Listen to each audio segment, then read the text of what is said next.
अस्सलाम वालेकुम। क्या हाल चाल, उम्मीद करते हैं कि आप खैरियत से होंगे। हमारे दुआ है कि आप हमेशा खुश रहें, हंसते और मुस्कुराते रहें और इसी तरह हमें अपना प्यार दिखाते रहें। बिल्कुल जी, मेरा नाम मोहम्मद मैं यूसुफ। तारिक महमूद। मैं उमैर इम्तियाज।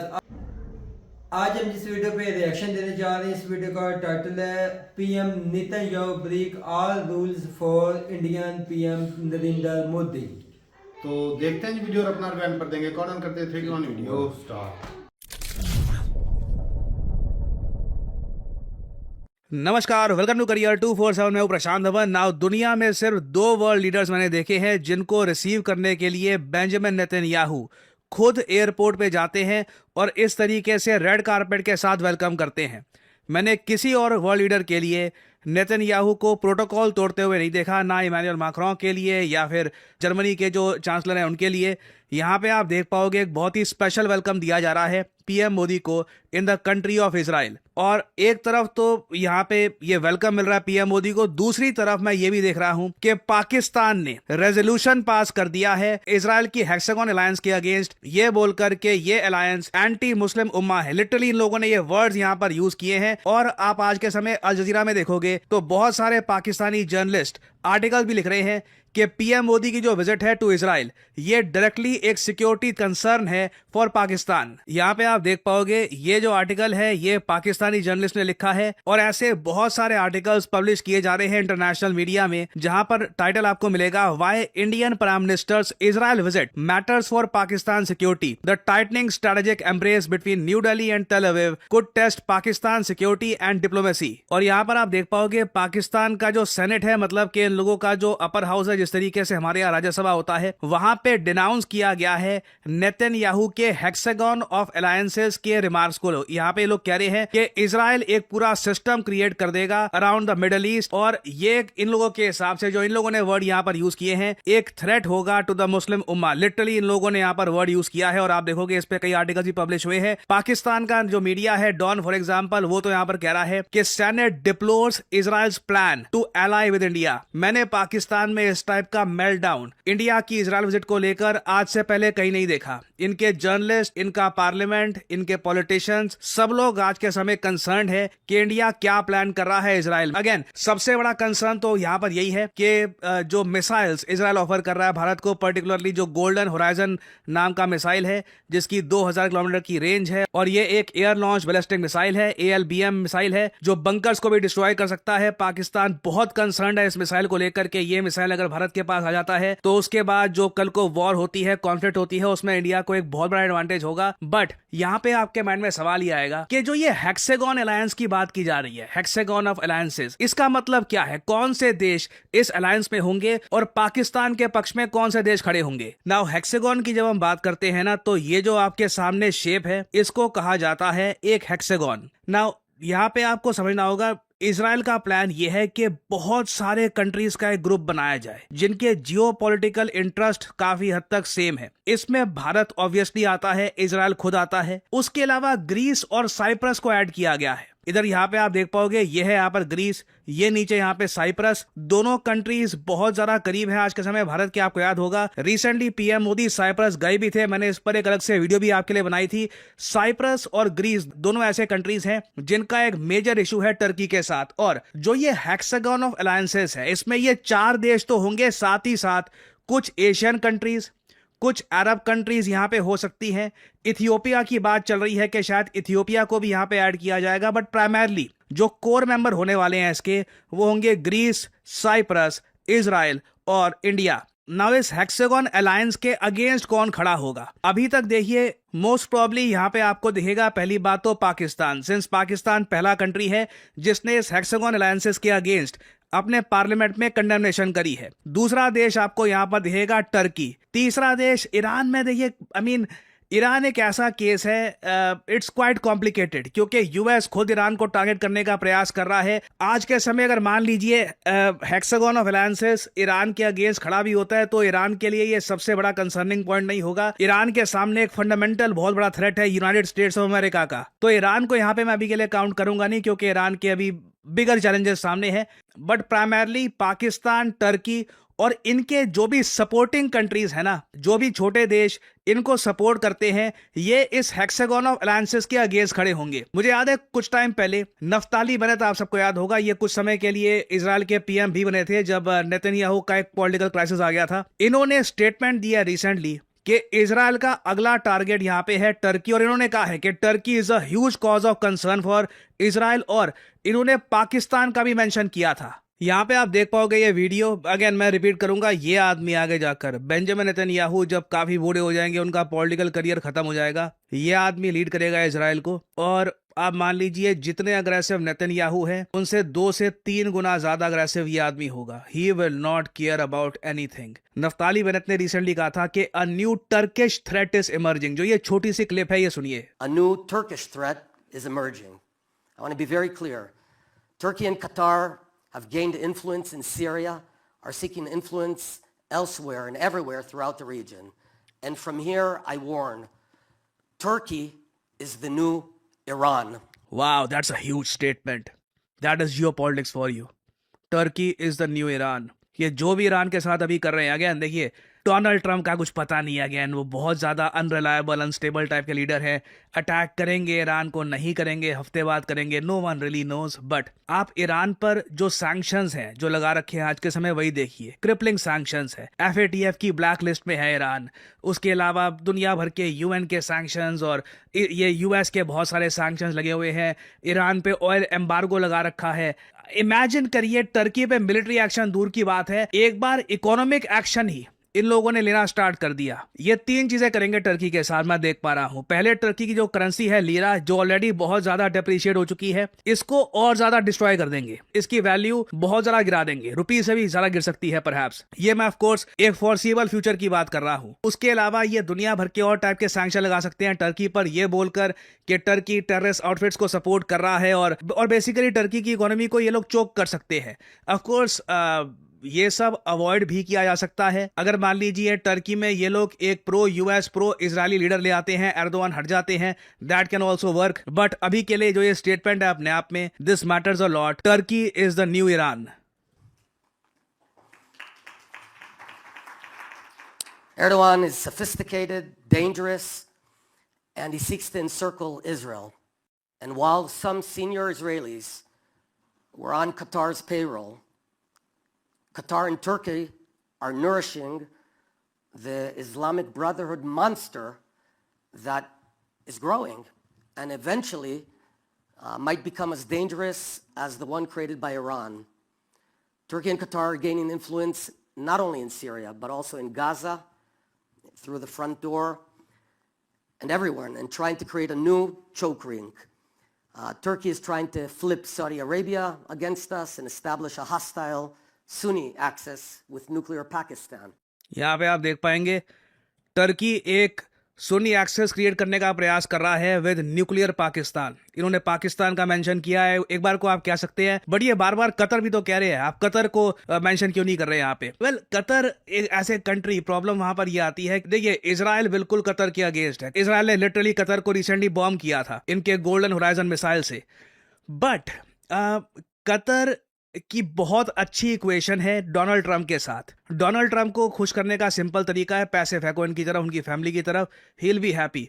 कतर ने यही किया, ट्रंप का जो जेट है अपग्रेड कर दिया। और उसके बाद एक दृश्य ये भी आया था जब डोनाल्ड ट्रंप लिटरली नेतन्याहू के साथ बैठे, ट्रंप ने कहा कि नेतन्याहू को अभी के अभी फोन करो कतर को और माफी मांगो कि आपने उनको बॉम्ब क्यों किया।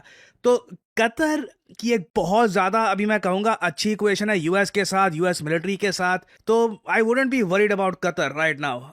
बट ऑब्वियसली इजराइल मानता है कि टर्की के साथ मिलकर ये इजराइल के इंटरेस्ट को हार्म कर रहे हैं, और इन्हीं कंट्रीज के अगेंस्ट ये हेक्सागन ऑफ अलायंसेस क्रिएट की जाएगी, जहां पर भारत, ग्रीस, साइप्रस, इजराइल और कई और कंट्रीज को इकट्ठा लाया जाएगा। ना मुझको यहाँ पर एक बात ये भी ऐड करनी पड़ेगी कि जो ये हेक्सागन अलायंसेस की बात कर रहे हैं बेंजामिन नेतन्याहू, ये अभी ऑफिशियली बनी नहीं है। भारत का यहाँ पे अफर्मेटिव रिस्पॉन्स, मतलब कि भारत का यस बहुत ही ज़्यादा मैटर करेगा। भारत के बिना ये हेक्सागन अलायंस का इतना कुछ मतलब बनता नहीं है। India will be the main force behind this alliance. ना यहाँ पे मैं आप लोगों से पूछना चाहूंगा, क्या आप लोग मानते हैं कि भारत को ऐसी किसी अलायंस का पार्ट बनना चाहिए, या फिर हो सकता है कि आपका यहाँ पर यह भी ओपिनियन हो, मुझे इसमें कुछ ज़्यादा प्रॉफिट दिख नहीं रहा? इंडिया के जियोपॉलिटिकल इंटरेस्ट काफी हद तक डिफरेंट है। टर्की के साथ हमारे कुछ ज्यादा डायरेक्ट इश्यूज नहीं है। टर्की बिल्कुल पाकिस्तान को सपोर्ट करता है, बट हमारा मेन इशू यहाँ पे है कि पाकिस्तान से जो आतंकवाद आ रहा है वो हम रोके, इकोनॉमिकली हम ग्रो करें। चाइना का एक बहुत बड़ा कंसर्न हमारे सामने वैसे ही है। We don't really need more problems या फिर मोर जियोपॉलिटिकल इश्यूज। तो अगेन यहाँ पे आपका जो ओपिनियन है शेयर करिएगा कमेंट सेक्शन में कि जो नेतन्याहू एक नया ग्रुप बनाना चाहते हैं, एक नया ब्लॉक बनाना चाहते हैं, क्या भारत को उसे ज्वाइन करना चाहिए? शुड इंडिया ज्वाइन, यस और नो? लिखिएगा कमेंट सेक्शन में, मैं जानना चाहूंगा आपका ओपिनियन।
और फाइनली एक बहुत ही इंपॉर्टेंट जानकारी आप लोगों के लिए, करियर 247 की नाउ और नेवर सेल एक्टिवेट हो चुकी है। करियर 247 के सभी कोर्सेज पे आपको मिलता है flat 25% discount by using the code PD10। ये जो सेल है सिर्फ 28 फरवरी 2026 तक चलेगी, तो आपके पास कुछ ही दिन है। Make the most of this sale. Already thanks to career 247 courses कई लोग आज के समय as data analyst, as data scientist काम कर रहे हैं in various companies all over India. For example कुछ टेस्टिमोनियल्स आपके सामने हैं। पीडी सर को फॉलो कर रहा था, प्रशांत धवन सर को, और पीडी सर से मुझे कैरियर 24/7 के बारे में पता चला और मैं बहुत थैंकफुल हूँ पीडी सर का। मैं थैंक यू कहना चाहता हूँ कैरियर 24/7 को, जिसकी वजह से मुझे ये अपॉर्चुनिटी मिली और मैं फिलहाल इनरिच मनी पे as a compliance analyst placed हूँ। मुझे 3 रोल ऑफर हुए थे, 2 रोल इसी कंपनी से, एक दूसरी कंपनी से। I was a little bit confuse कि मैं कौन सा रोल चूज करूँ। थैंकफुल टू कैरियर 24/7 मेंटर्स कि उन्होंने मुझे गाइड किया कि हम मेरे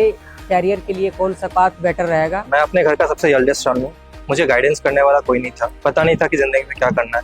यहाँ आके मुझे पता चला कि रियल लाइफ प्रोजेक्ट्स क्या होते हैं। यहाँ पे मुझे वो सब मिला जो इंजीनियरिंग में मिसिंग था, structured learning, real life projects, hands on experience. I am thankful to my teachers, my industry experts जो आए थे, जिन्होंने मुझे रेफर किया, और कैरियर 247 ने जिन्होंने मुझे गाइडेंस दिया कि कैसे क्या करना है। उन्होंने मुझे हर स्टेप में गाइड किया, हर एक इंटरव्यू के पहले मुझे प्रिपेयर किया। सिंपली क्या करना है, जो वीडियो आप देख रहे हो इसकी कमेंट सेक्शन में जाओ, कमेंट सेक्शन में लिंक आपको मिल जाएगा, लिंक पर करिए क्लिक, आपके सामने ये पेज खुल जाएगा। यहाँ पे अपने डिटेल्स डालिए, कोड डालिए PD10 ताकि आपको डिस्काउंटेड रेट पर ये कोर्स मिले, और सिंपली यहाँ पर सबमिट कर दीजिए। करियर 247 की तरफ से आपको कॉल आएगा, बात कर सकते हैं और फिर आप अपनी जर्नी स्टार्ट कर सकते हैं एज ए डेटा एनालिस्ट। और जो सर्टिफिकेट आपको मिलेगा वहां पर लिखा होगा पावर्ड बाय IBM। और सिंस ये एक बहुत ही स्पेशल कोर्स है, हमारे पास लिमिटेड नंबर ऑफ सीट्स है। जो लोग पहले अप्लाई करेंगे बैच में हम उनको ही एनरोल कर पाएंगे। तो अगर आप इंटरेस्टेड हैं, आई सजेस्ट जल्दी से पूरा प्रोसेस कंप्लीट करिएगा, और of course use the code PD10 to save your hard earned money as well. So इसी नोट के साथ यह है वीडियो का अंत। Thank you for listening and as I always say, may the gods watch over you. चलें जी, video खत्म हो गई भाई। इजराइल में भाई PM मोदी का बड़े ही शानदार तरीके से स्वागत किया गया, और जिस तरह की जो साफ ज़ाहिर है कि भाई उधर से भी बयान हुए आए, इजराइल की तरफ से भी, क्योंकि जॉइंट स्टेटमेंट में भी पाकिस्तान को साफ ज़ाहिर है कि बोला गया कि पाकिस्तान एक दहशतगर्द कंट्री है, ये है वो, इस तरह की बातें की गई। लेकिन पाकिस्तान ने भी अपना जो है वो बयान दिया है। इन्होंने तो साफ ज़रा बोला है कि सीधा सीधा बोला है, हकीकत ये है। मुस्लिम कंट्री अच्छा, ये देखिए, अब तालिब भाई चीज नहीं है। एंटी मुस्लिम की बात की है हमारे PM साहब ने। बात ये है पीएम मोदी वहां जाके मिल रहे हैं अपना नेतन्याहू से। नेतन्याहू वो एक दुनिया का सबसे बड़ा टेररिस्ट है जिसने 79 गजा के 70-80 हजार मुसलमानों को 2.5 लाख बंदों को 70-80 हजार का और वहां जाके उनकी गोद में बैठ रहे वही पीएम मोदी जिनकी आज कबीना या आज उनकी सारी पार्टी वही कुछ कर रही है अफगानिस्तान के थ्रू पाकिस्तान में, बलोचिस्तान तुम में। साइड तो पीएम मोदी की ऐसे ले रहे हो भाई साहब जैसे इंडिया में मुसलमानों पर जुल्म कुछ हो ही नहीं रहा, बराबर हो रही है। उनके दायरे तंग सिंपल सी बात है, टेररिस्ट पाकिस्तान ने तो अच्छा जवाब किसी दिया को है। बुरा लगे या अच्छा लगे, टेररिस्ट की गोद में जाकर बैठ गया, सीधी सी बात है।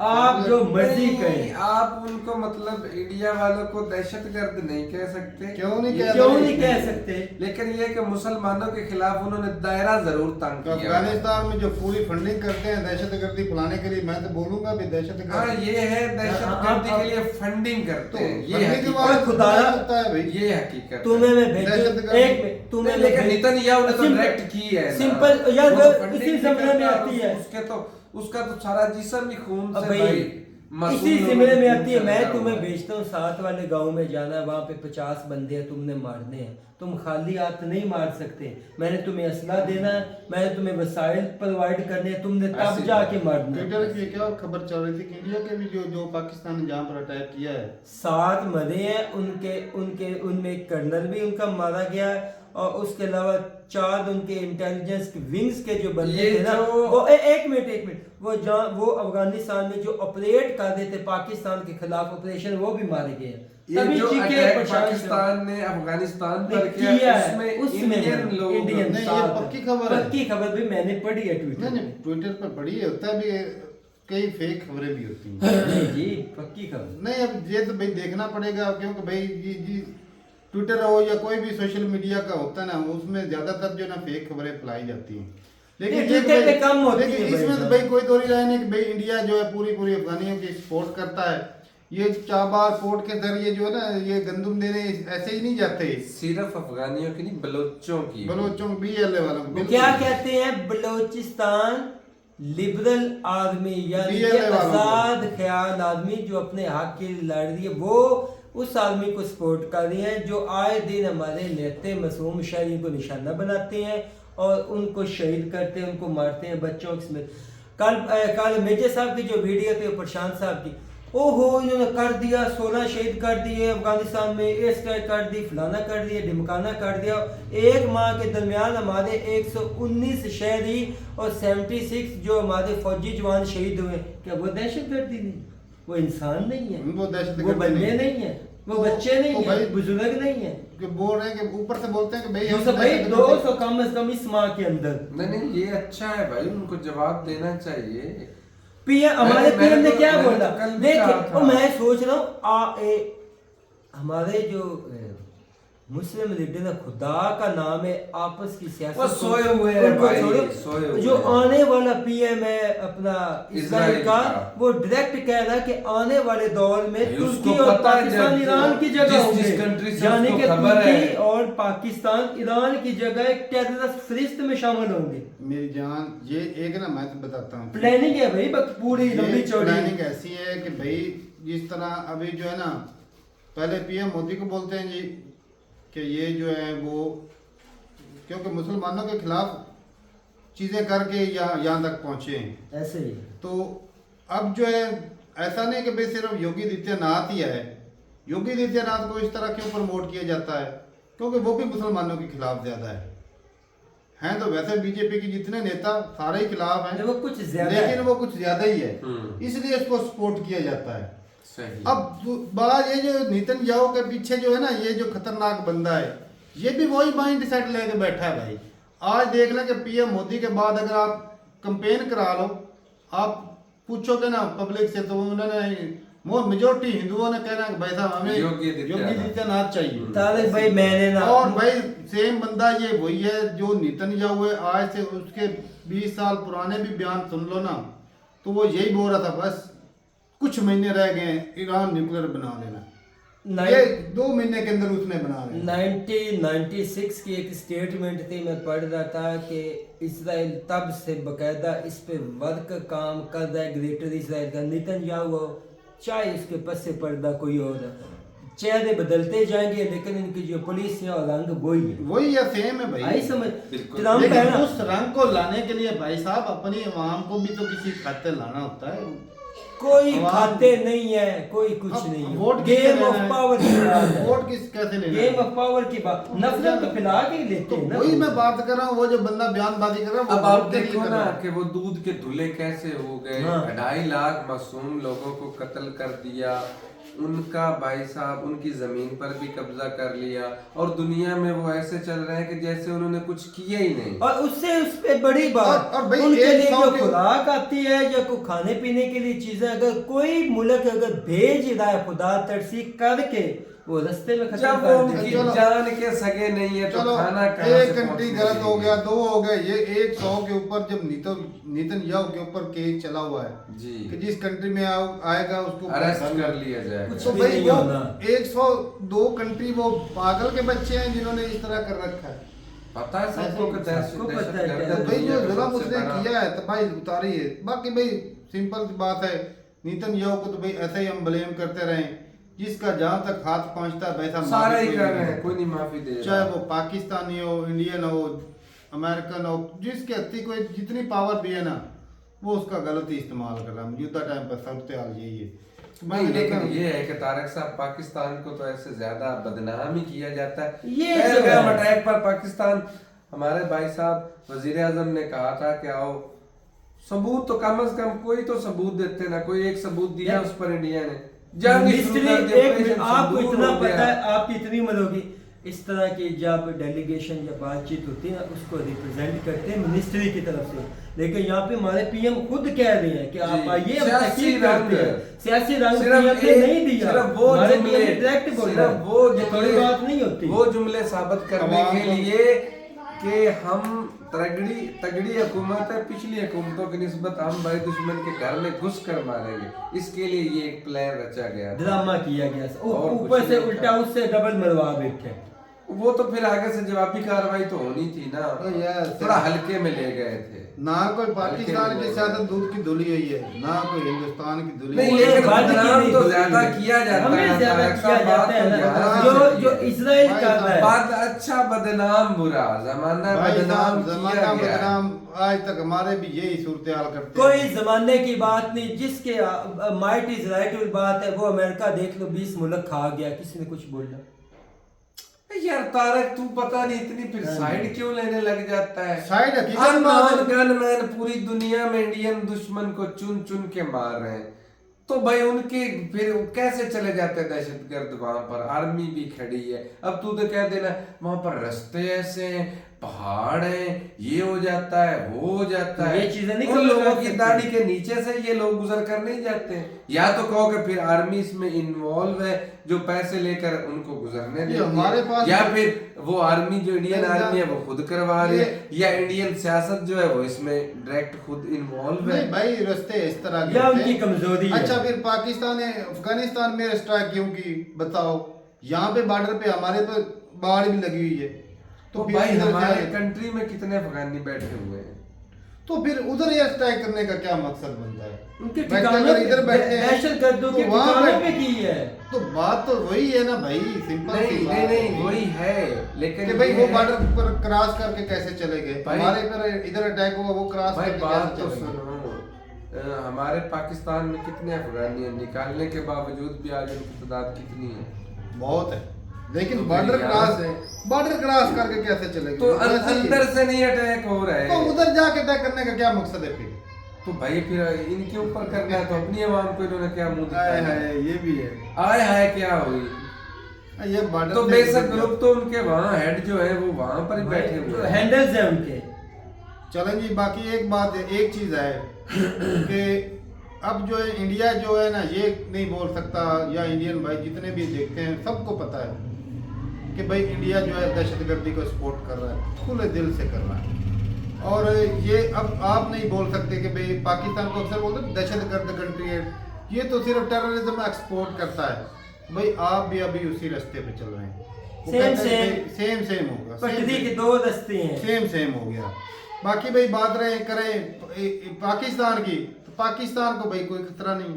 पाकिस्तान एक न्यूक्लियर कंट्री है जब तक हमारी फौज भाई है हमें कोई किसी से खतरा है और जो बैरूनी ताकतें हैं, जो ये BLA जिन पे आप इतनी ज़्यादा आप इन्वेस्ट करते हो, या TTP है जिन पे अमेरिका, इजराइल, इंडिया इन्वेस्ट करती है, उनका मेन टारगेट हमारी फौज है। उनको पता है कि पाकिस्तान की फौज कमज़ोर तो कंट्री कमज़ोर है। सिंपल सी बात है। चलें जी, सही है भी अपनी रात जरूर का कमेंट था कि मैं मिलते नहीं, मेरे साथ तब तक के लिए इजाजत दी। अल्लाह हाफिज़।